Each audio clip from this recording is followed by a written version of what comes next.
Isa na naman po sa mga pinaka-paboritong unit ang ating grouping test for today mga kabeng-beng. So ayan, napaka-pogi talaga ng unit na to. Ayan. So isa pong manlapat hammer frame type na gawa ni Tatang Yesting Manlapat. So napakakinis ng pagkakagawa talaga. Ayan. So 2-cock 24 inches long barrel. Powerized na po mga kabeng-beng. So long tank, 15 to 17 shots kada refill.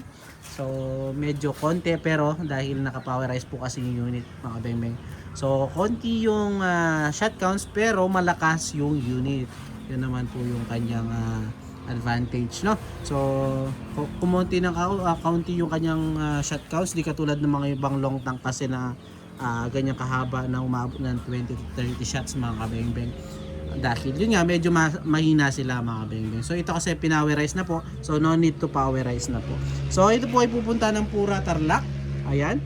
So ito po ay kay Sir Mr. Buen Consejo. Ayan si Sir Eric Buen Consejo ng Pura Tarlac. Sir, ito na po ang inyong unit. So naka BSC black powder 4x16x44 T6 receiver po. At napakalalaki naman kanyang mga yung mga kanyang allen lock mga kabeng-beng.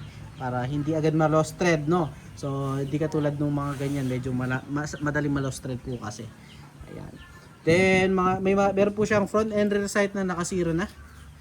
At ayan, napaka-pogi. Syempre, hindi po matatapos yung ating video nang hindi natin tinetest yung ating unit. Gamit natin pellets mga beng-beng, mature pellets, unresized and sorted straight from the box ng mga bala.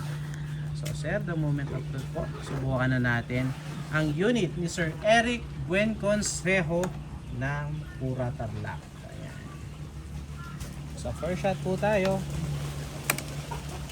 First shot mga kabeng-beng. Second shot.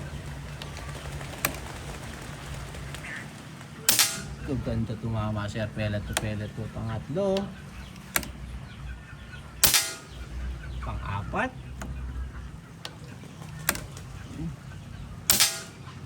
At pang-lima. So, sir, nakita nyo naman sir, 5 out of 5. Napakaliit ng groupings, napakaganda tumama sir.